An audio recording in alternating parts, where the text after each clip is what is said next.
Carl Weiss stepped off the train in Arizona, with his hands bound and his mind clouded by defeat. It was 1943. He was a German soldier, captured during combat, shipped across the Atlantic like cargo, and now delivered to a place called Camp Papago Park. He expected barbed wire, he expected cruelty, he expected punishment. What he found instead made no sense at all.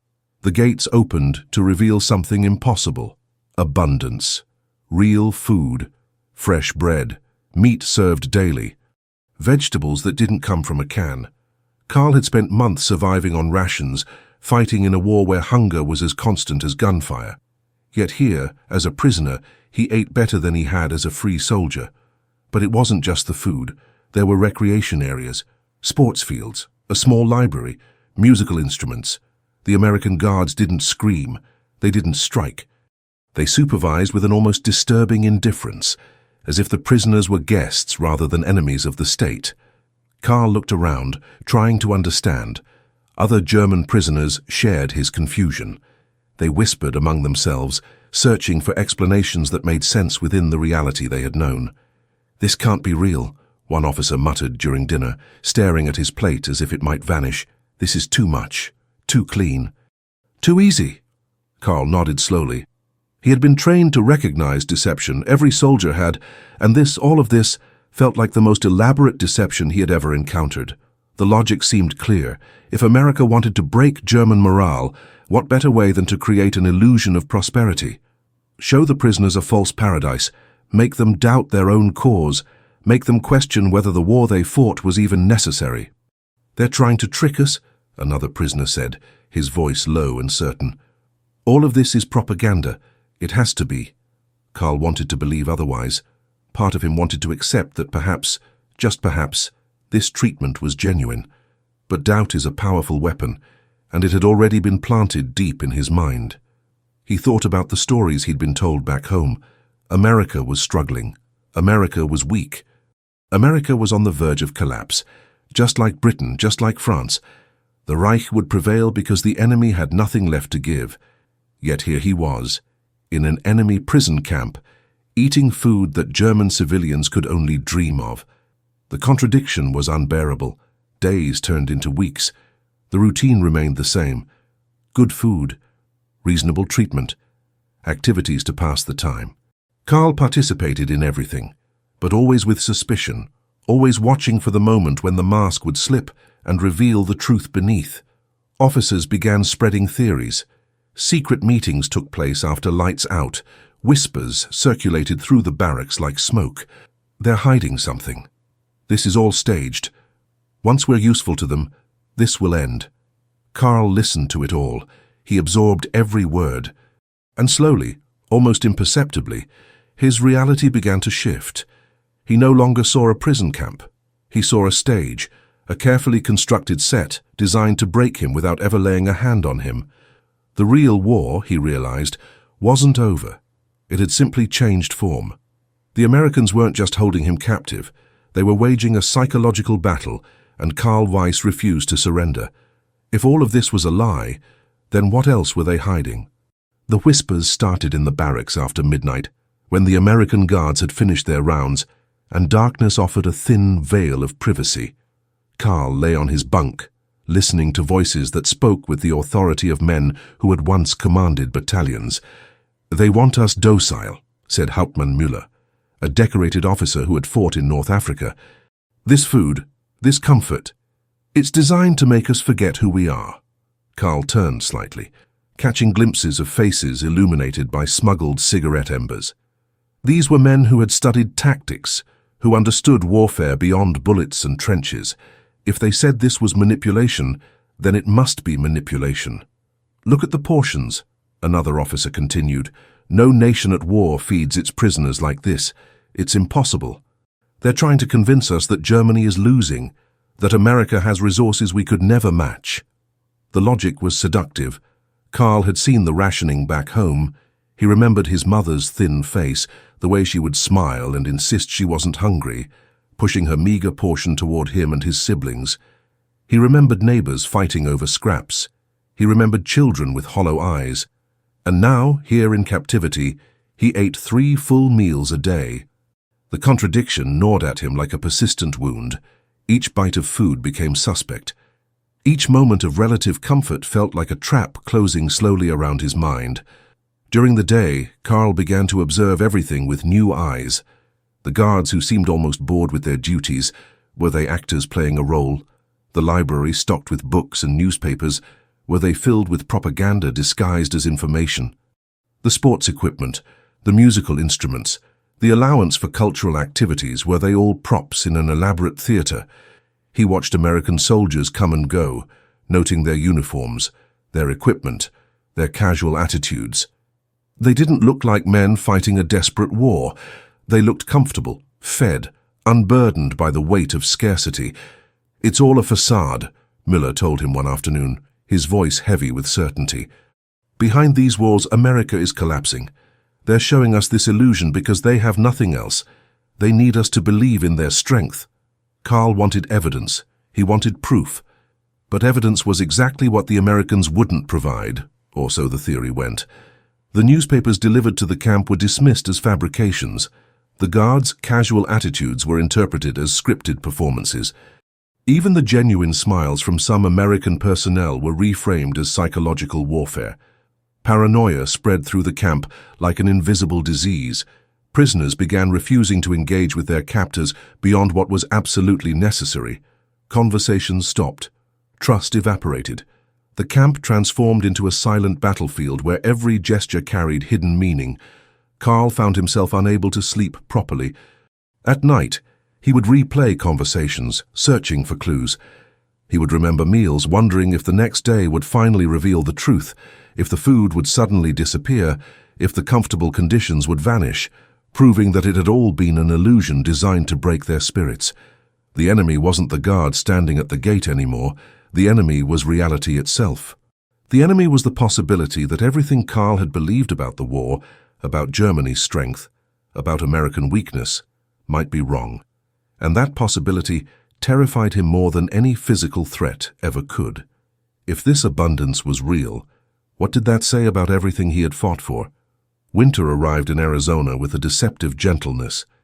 The days remained warm, the nights grew cold, and inside Camp Papago Park, discontent festered beneath the surface of routine compliance. It was Hauptmann Jürgen Wattenberg who first spoke the word aloud. Escape. Not because they were mistreated, not because conditions were unbearable, but precisely because the comfort felt like a weapon aimed at their souls. "We are soldiers," Wattenberg declared during a clandestine meeting in December 1944. "Not guests, not refugees. Soldiers. And soldiers do not accept captivity, no matter how gilded the cage." Carl attended that meeting, squeezed between 24 men in a storage room after evening count.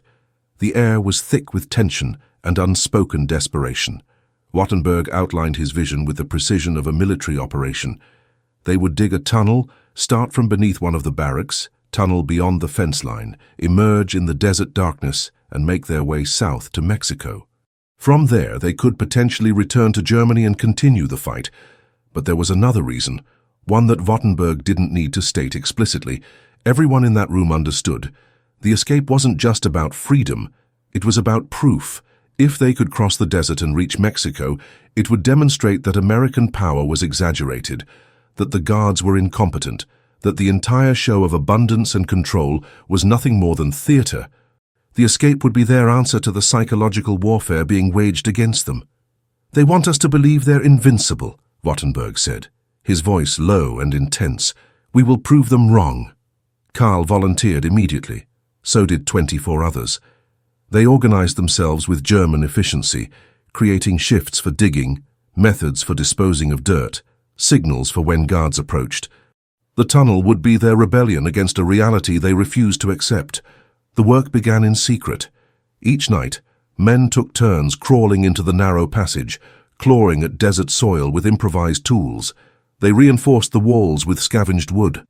They calculated distances, planned routes, discussed tactics for surviving in terrain none of them truly understood. Carl spent hours underground, hands bleeding, lungs filled with dust, driven by something deeper than the desire for freedom. Every shovelful of dirt removed felt like an act of resistance against the comfortable lie surrounding them. The tunnel grew inch by inch, foot by foot, week by week. Meanwhile, above ground, life continued its surreal normalcy. Meals arrived on schedule. Recreation time proceeded without interruption. American guards maintained their casual vigilance, seemingly unaware that beneath their feet, German prisoners were literally undermining their authority. Karl found himself living in two worlds simultaneously. By day, he participated in the camp routine, playing the role of a compliant prisoner. By night, he descended into darkness, becoming part of a secret resistance that existed purely to prove a point. The irony wasn't lost on him.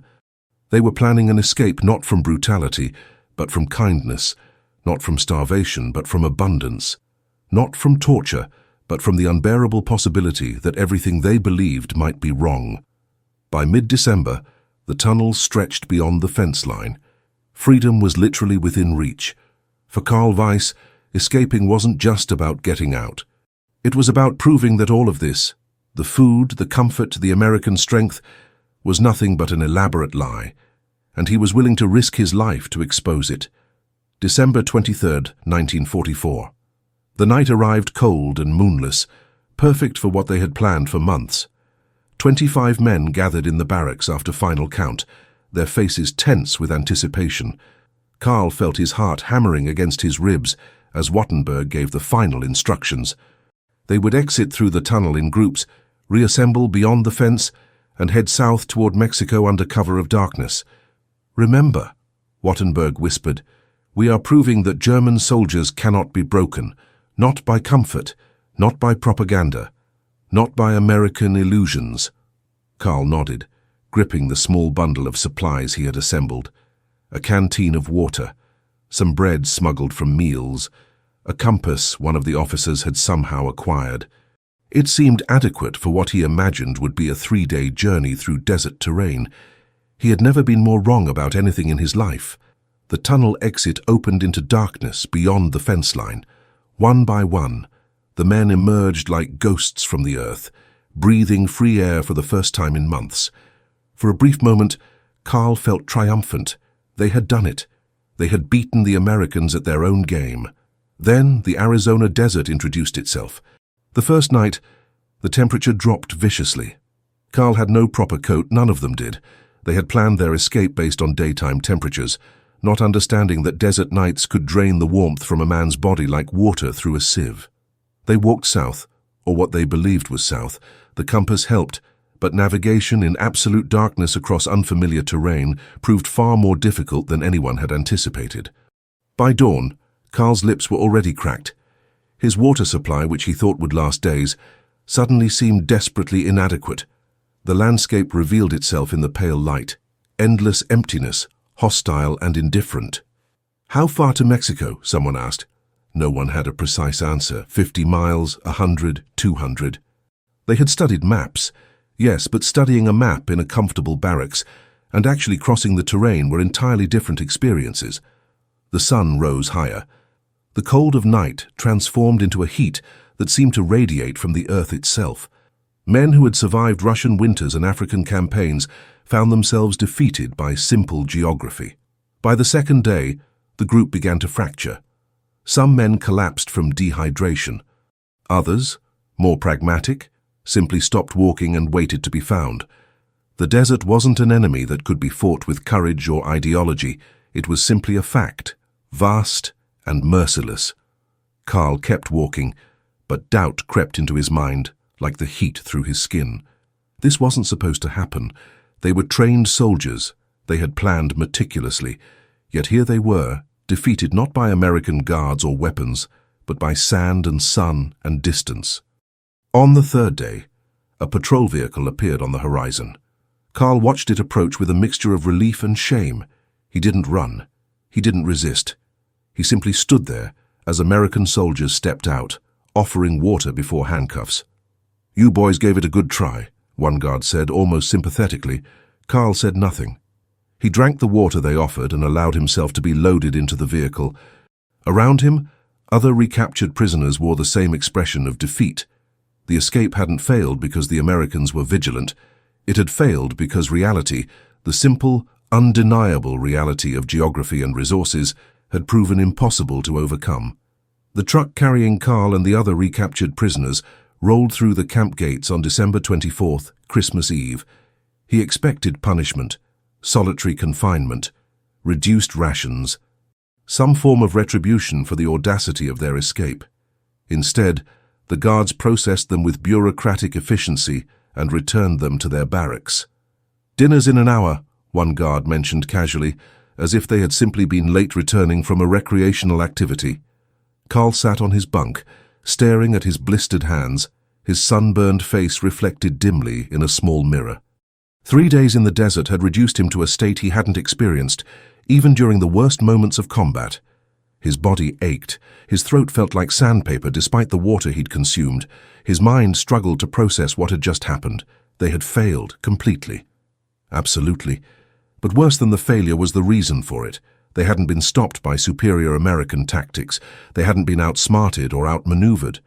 They had simply been unprepared for a landscape that existed independent of ideology or national pride. Evening came. The call for dinner echoed through the camp. Carl walked to the mess hall in a daze, joining the line with men who had never attempted escape.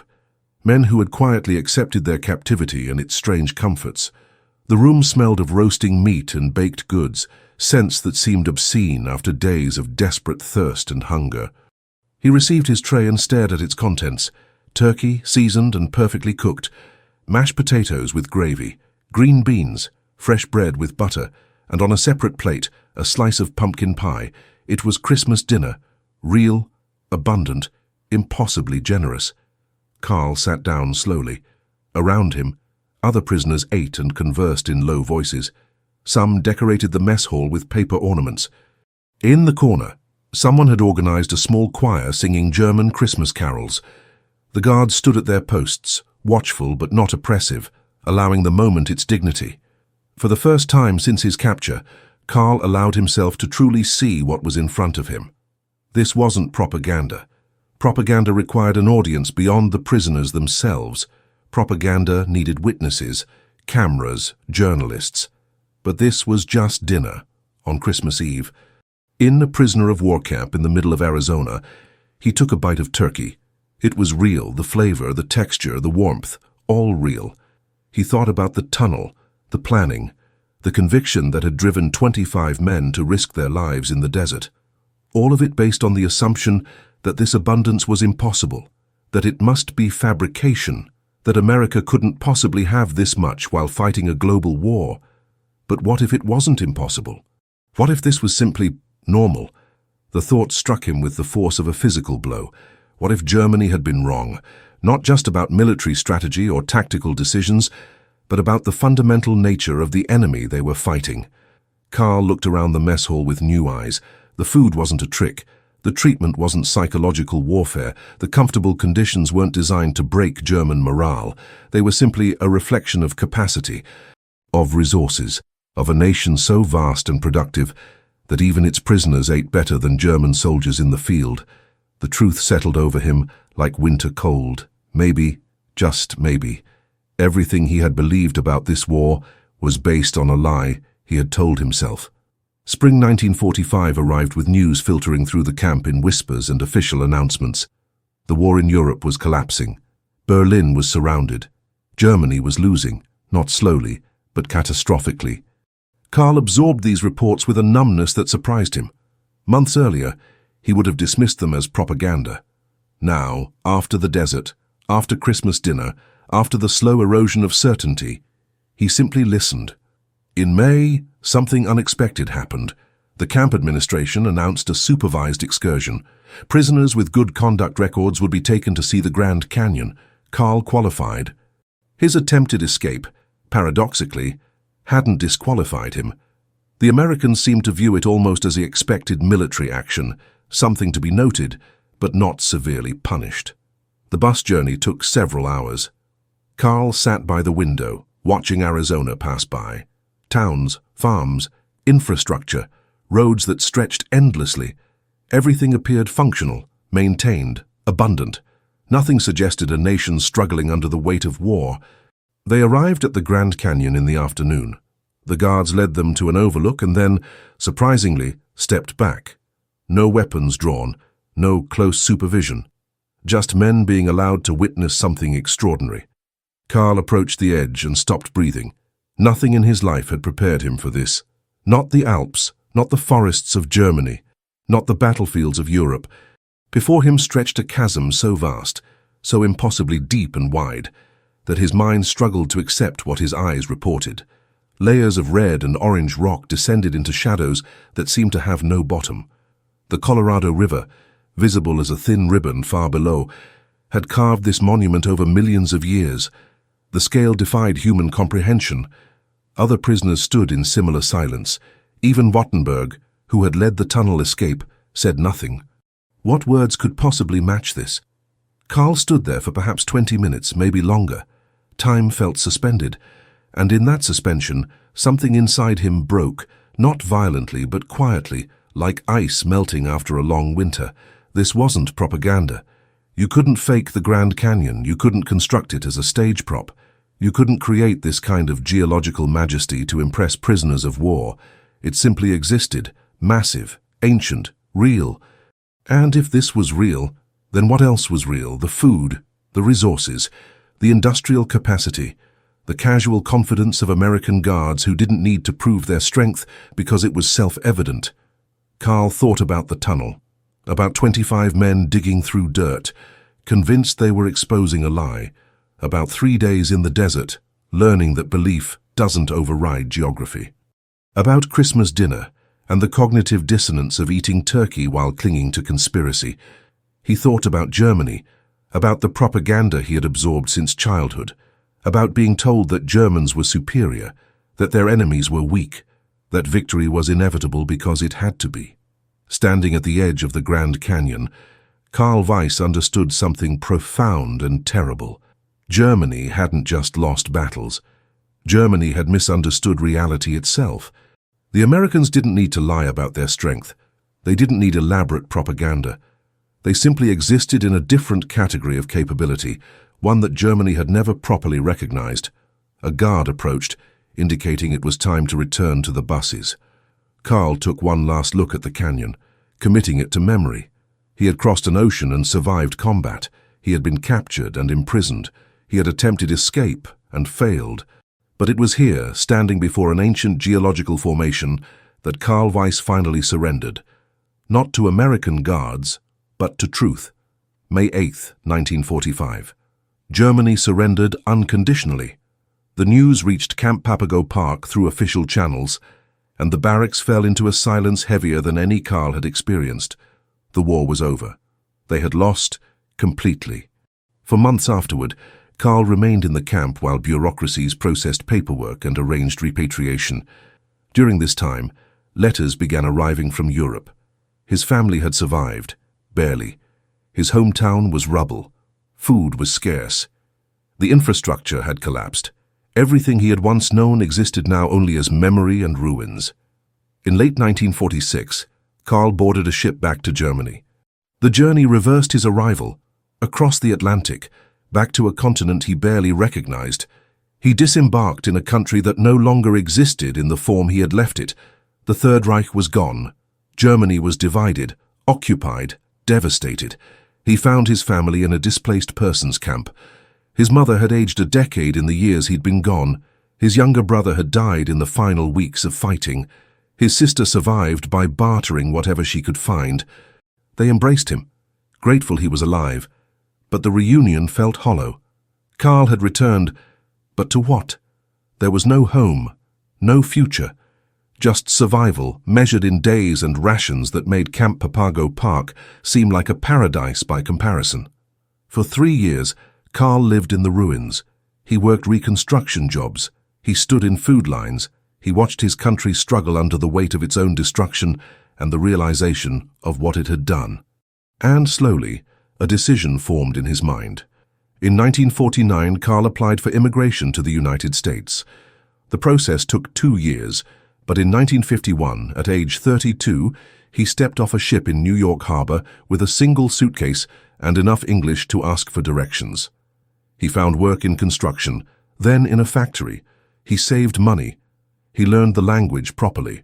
He watched television and listened to radio, and slowly integrated into a society that bore no resemblance to the propaganda he had once believed. Years passed. Carl married an American woman. They had children. He became a citizen. He bought a house. He lived a life that would have been impossible in the Germany he remembered. Sometimes, late at night, he thought about Camp Papago Park, about the tunnel and the desert, about Christmas dinner and the Grand Canyon, about how convinced he had been that abundance was a lie, that American strength was theater, that reality itself was propaganda. He thought about Hauptmann Wattenberg and the other officers who had spread theories in the darkness, men so committed to their beliefs that they couldn't recognize truth when it fed them 3 meals a day. Carl never spoke much about the war.